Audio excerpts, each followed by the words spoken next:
E aí pessoal, aqui é o Elias, professor de História de vocês.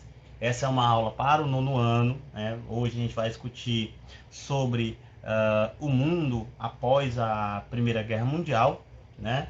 E especificamente sobre os Estados Unidos, né? E a crise, né? A crise da Bolsa de Nova York de 1929, né? O período aí após a guerra, o período chamado de entre guerras, né? Porque fica entre a Primeira Guerra Mundial e a Segunda Guerra Mundial, então a década de 20 aí, tá? Esse tema, né, esse assunto, vocês vão encontrar lá na unidade 3 do livro de vocês, no tema 1. Tema 1, unidade 3, tema 1. É justamente a discussão sobre a crise de 1929, tá? Então, façam a leitura do capítulo, façam as anotações, né, façam os fichamentos que eu vou passando. E as dúvidas que vocês tiverem, me enviem lá no Google Class para que eu possa responder, tá? E aí a gente ir dialogando. Então é muito importante que vocês leiam esse capítulo, porque é um tema não só importante, mas um tema um tanto quanto complicado para alguns. Então sugiro que façam a leitura para ter um entendimento melhor sobre esse período, tá bom? Então vamos para a nossa aula, tá? Vamos lá. Olha aí. Então, pessoal, crise da Bolsa de 1929, né, uma das maiores crises do capitalismo no século XX, na verdade a maior crise do capitalismo no século XX, e, né, de certa forma, um evento fundamental para tudo o que ocorreria depois, né? Então, o crescimento dos regimes totalitários, nazifascismo na Europa, a própria guerra, né? Enfim, as consequências disso tudo estão de alguma forma ligadas a esse processo da crise de 29, né? Porque como a gente está falando do século XX, a gente está falando de uma economia que cada vez mais se globalizava, né? Que se tornava interdependente. É uma crise que, apesar de ter o seu centro nos Estados Unidos, vai afetar, né, diretamente, né, não só indiretamente, mas diretamente, é, outros países do mundo que estavam ali na dependência, né, dos Estados Unidos. Né? Então, desde países da América Latina, como também na Europa. Né? E isso vai trazer consequências graves, né, para o mundo. A gente já pode até pensar, por exemplo, no Brasil também, que sente as consequências dessa crise na década de 30, lá com a chegada do Vargas. Tá? Então vamos lá entender o que foi essa crise, né? Qual é o contexto em que essa crise econômica ela se dá. Vamos aqui. Olha só. Então o que a gente tem? Os Estados Unidos ele estava em um processo de expansão econômica, né, que na verdade já vinha se efetivando desde o final do século XIX, vinha crescendo em uma certa medida, mas que vai se acelerar bastante, principalmente durante a Primeira Guerra e também no imediato após a guerra, tá? Mas já se demonstrava um crescimento razoável, né? Os Estados Unidos vinha se industrializando já desde a segunda metade do século XIX, e esse crescimento industrial dos Estados Unidos foi alavancado pela guerra, pela Primeira Guerra Mundial e também após ela. Né? Na Primeira Guerra, os Estados Unidos ele praticamente se tornou o principal credor do mundo, né? Financiador, tendo em vista que os países que estavam diretamente envolvidos na guerra, lembra que os Estados Unidos eles só entraram na guerra em 1917, a guerra começa em 1914, então durante todo aquele período, os Estados Unidos esteve financiando, né, não apenas a Entente, mas também a Tríplice Aliança, né, financiou, vendia, comprava, e isso fez com que os Estados Unidos se tornasse um aliado econômico muito importante. Né? Os países precisaram vender enfim, suas ações de empresas nos Estados Unidos, precisaram contrair empréstimos, né, para comprar equipamento, para comprar munição, para fabricação de equipamento de guerra. Enfim, então os Estados Unidos, durante boa parte do período, esteve financiando, né, essa guerra. Também os Estados Unidos não teve conflitos no seu território, o que garante também uma certa estabilidade, não só durante a guerra, mas após a guerra, diferente, por exemplo, das nações europeias, que vão ter parte enfim, né, da sua existência física destruída, né? Então, assim, após a guerra, sabe, ele já entra no final da guerra, em 1917, a guerra termina em 18, os Estados Unidos saem da guerra com poucas perdas, sem destruição material das suas cidades, dos seus estados, e com grande parte das nações europeias devendo aos Estados Unidos e algumas delas contraindo mais empréstimos para a sua reconstrução. Ou seja, a gente sai do final da Primeira Guerra Mundial como a economia central ali, né, do capitalismo, que se tornava imprescindível para a recuperação econômica, para a reconstrução, né, material dessas nações que passam a importar, materiais, a contrair empréstimos para essas reconstruções, e tudo isso vai fazendo com que os Estados Unidos se tornasse uma economia com um crescimento bastante acelerado entre o final ali da Primeira Guerra Mundial. E isso vai fazendo com que a produção estadunidense também aumentasse. Por quê? Porque agora os Estados Unidos precisava de uma margem de exportação bastante ampla, tendo em vista que sua indústria e tal, ela não mais abasteceria apenas os Estados Unidos, mas passaria a abastecer em grande proporção os estados europeus. E isso leva a uma produção cada vez maior, né? Os Estados Unidos vai ter uma taxa de exportação aí que beirava os 70%, né? E isso vai alimentando esse desenvolvimento econômico, tornou os Estados Unidos a principal potência aí capitalista após a Primeira Guerra Mundial. No entanto, né, claro que isso vai gerar mais à frente um problema grave, que é, de certa forma, a grande causa da crise de 29. Outro fator importante, como a gente já falou, é a desaceleração da economia europeia. Ora, após a guerra, as nações europeias estavam literalmente destruídas no sentido material, né? Quer dizer, tiveram suas cidades destruídas, né? A gente já viu uma foto aqui sobre esse período, e também destruídas no seu sentido econômico, uma queda muito intensa da produção agrícola, né? O desemprego crescente, a inflação cada vez mais efetiva, né? Aumentando cada vez mais, as moedas passam a se desvalorizar bastante na Europa.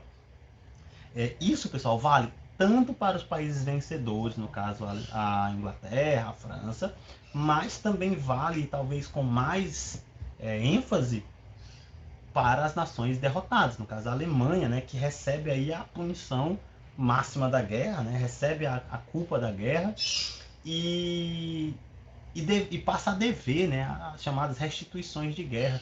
A Alemanha, por meio do Tratado de Versalhes de 1919, ficava ali devendo, né, às nações vitoriosas uma quantia de 33 bilhões de dólares, o que dava mais de 100 bilhões de marcos, né? Então, assim, mas aos poucos essas moedas elas passam a se desvalorizar, porque essas nações passam a ter que imprimir moeda, o consumo cai bastante em decorrência do desemprego, né, que era grande. Então, tudo isso faz com que os Estados Unidos, né, conseguisse um espaço crucial nesse processo de recuperação econômica após a Primeira Guerra Mundial, né? Então, os Estados Unidos era, sem dúvida, pelo menos na primeira metade da década de 20 até 1925, 1926, os Estados Unidos era o principal exportador, né? E continuava sendo. No entanto, a gente vai ver que vai haver uma queda nessas exportações, de acordo com que os países europeus vão se recuperando, vão adotando algumas medidas para proteção econômica. Mas até lá, a maior parte dos produtos industrializados vinham dos Estados Unidos, né? Os Estados Unidos exportava bastante e importava pouco, importava principalmente matéria-prima, né? E isso fez com que os Estados Unidos crescesse muito, né, nesse momento, enriquecesse bastante. Aqui, ó, uma imagem, né, de algumas regiões aí da Europa, destruídas pela guerra. Então dá para ter uma noção de que a guerra ela causou destruições materiais muito grandes, que precisavam ser reconstruídas e tal, reformadas. E além da destruição econômica, né, você tem a queda, além da destruição material, você tem uma queda econômica muito grande, né? Os campos foram perdidos, então a redução da produção agrícola, né, representava fome, muitas fábricas foram destruídas, o que leva ao desemprego de centenas, milhares de trabalhadores, e por aí vai.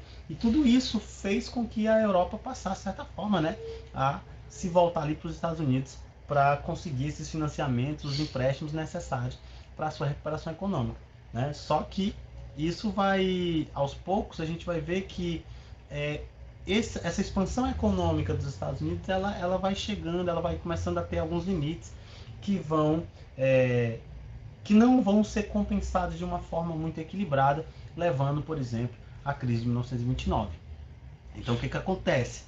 De acordo com que esses países vão se recuperando na década de 20, eles começam também a criar medidas, né, e reduzir as suas importações, né, criando aí as medidas que a gente chama de protecionistas, né?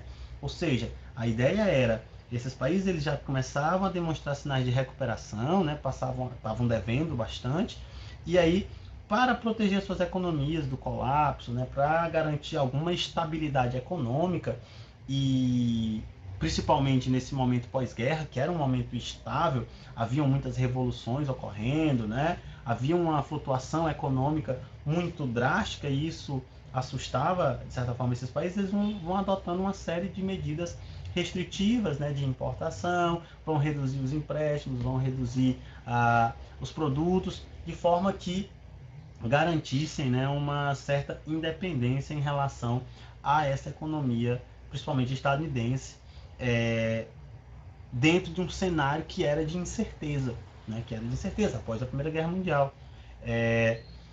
Ou seja, vai haver uma queda razoável nesse volume de importação, né, no caso de importação para a Europa e de exportação para os Estados Unidos. Os Estados Unidos perdem, né, de certa forma, um volume bastante expressivo de exportações e isso vai ser sentido na economia, né, que é justamente um dos fatores que leva à chamada crise de superprodução, né?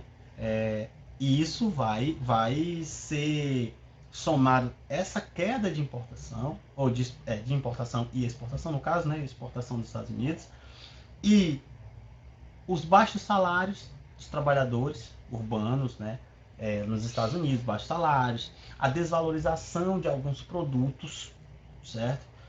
Produtos principalmente de origem agrícola, que tinham, que aumentavam em soma, né? Então cada vez mais produtos, isso dentro de uma economia liberal leva à desvalorização do produto, né? Aquela ideia da oferta e procura, né? A lei da oferta e procura, que é o fundamento do liberalismo, ou seja, quanto mais produto, menor a procura, consequentemente o preço ele tende a cair. Então você tinha a redução bastante drástica nas exportações estadunidenses, você tem salários muito baixos que reduziam bastante o potencial de consumo de uma grande parte da população trabalhadora, e também tinha uma queda acentuada no preço dos produtos agrícolas em decorrência de uma produção acelerada e, vamos dizer assim, um consumo reduzido. Isso gera a chamada superprodução, né, que é um problema grave, né, dentro da lógica capitalista, né, que é justamente o que? O que é uma superprodução? É quando você tem uma produção muito maior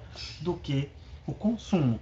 E isso gera, claro, é evidente, uma desvalorização daquele produto, levando inclusive ao prejuízo, né, tendo em vista que mesmo a venda daquele produto não é mais capaz de sobrepor o preço, né, pela sua produção. Então, quer dizer, essa crise de superprodução ela vai se agravar, né, e vai ganhar um âmbito novo que é o âmbito da especulação. E aí, quando a gente pensa numa crise de superprodução agravada com uma crise, no caso de especulação, aí, que é a crise da Bolsa, isso gera literalmente um caos econômico, né, nos Estados Unidos, que afeta de maneira geral o mundo e causa o que ficou conhecido como a Grande Depressão, né? Um momento de abismo econômico grave, né? De desilusões para com o futuro e, de certa forma, de contraste, né? Porque esse crescimento econômico e essa crise, eles vão contrastar com a estabilidade, por exemplo, dos no caso da União Soviética, né? Que naquele momento se encontrava em crescimento razoavelmente acelerado, né? Pela economia planificada imposta lá pelo Stalin. Então, quer dizer, aqui nós temos um fator muito importante, né, no século XX, que vai contrapor muitas noções aí em relação à economia pós-guerra. Os Estados Unidos, o que os Estados Unidos fez? Para tentar reduzir essa crise de superprodução, você vai ter a abertura de crédito, justamente, né, para incentivar o consumo, né? Então havia uma facilidade de crédito a juros baixos, e aí para garantir ou tentar estimular, né, esse consumo para reduzir os impactos da crise de superprodução. Isso vai gerar, na verdade, né, também um processo de aumento da especulação no caso da Bolsa de Valores. O que vai acontecer? Muitos acionistas, né, acionista é o pessoal que compra a ação das empresas, né? Para a ação da empresa é comprar uma parte do patrimônio que aquela empresa tem. Então, as empresas, para poder conseguir esses financiamentos, elas vendem parte do seu patrimônio, do seu lucro, para esses acionistas que vão comprando. E aí essas ações elas variam, né, de preço e tal, né, na bolsa. Isso vai fazer. Esse momento é um momento de crescimento econômico, né, como eu falei. Então, há uma valorização na bolsa de valores das ações dessas empresas, e isso vai contrastar, né? Você vai ter a valorização dessas empresas, dessas ações, que vai gerando uma especulação, então aumenta a quantidade de pessoas comprando, né, os acionistas comprando, investindo dinheiro nessas ações, e o contraste com a queda no consumo. Então, por exemplo, vai acontecer casos em que você tem empresas com ações bastante valorizadas, mas que estão, por exemplo, em processo de falência efetiva. Então, há uma discrepância aí entre a valorização especulativa daquelas empresas e a sua riqueza material. Então, isso fazia esse contraste, que é efetivamente aquilo que vai gerar a crise, né? Então, você tinha uma economia superaquecida, você tinha ausência de regulamentação no caso da compra e venda dessas ações, como eu falei, o que vai gerar uma compra e venda excessiva, gerando valorização, né, aumento do valor dessas ações, mas que em grande parte você vai ter um crescimento, uma valorização das ações, mas uma queda muito intensa no consumo, né? Isso faz com que, aos poucos, os investimentos comecem a ser desviados. Então, em vez de ir para o setor produtivo e garantir a produção que garante o consumo, há uma queda nessa produção e um aumento nessas aplicações da bolsa. Ou seja, aquela riqueza que estava sendo ali comercializada por meio da bolsa de valores, ela não possuía, né, efetivamente o seu contraponto material. Então, como eu falei, você vai ter empresas que tinham ações valorizadas, mas estavam em processo de falência, justamente, o que vai levar à quebra, né, efetiva, porque aí quando essas empresas passam a vender suas ações ou contrair empréstimos para comprar ações, isso vai gerando um endividamento dessas empresas, desses investidores, e aí quando se via que não havia retorno àqueles investimentos, isso vai gerar um boom, né? Um boom que a gente vai ver investidores desesperados para vender essas ações. Então você tinha, falei, uma valorização das ações, mas você tinha empresas à beira da falência. E aí, para não perder o dinheiro investido nessas empresas, né, por esses acionistas, diversos acionistas vão pegar as suas ações e tentar vender antes que essas empresas falissem, e aí eles tivessem prejuízo.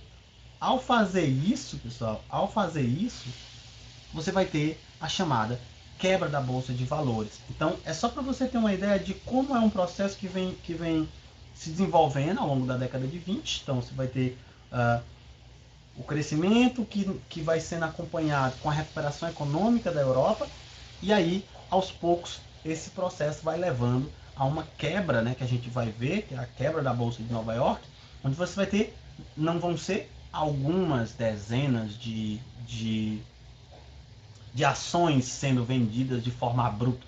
São milhões, o que leva de uma valorização, então como eu falei, era uma valorização crescente dessas ações, mas que aí quando essas empresas começam a serem entrar em processo de falência, e o retorno dessas ações não era efetivo, você vai ter uma corrida para a venda dessas ações.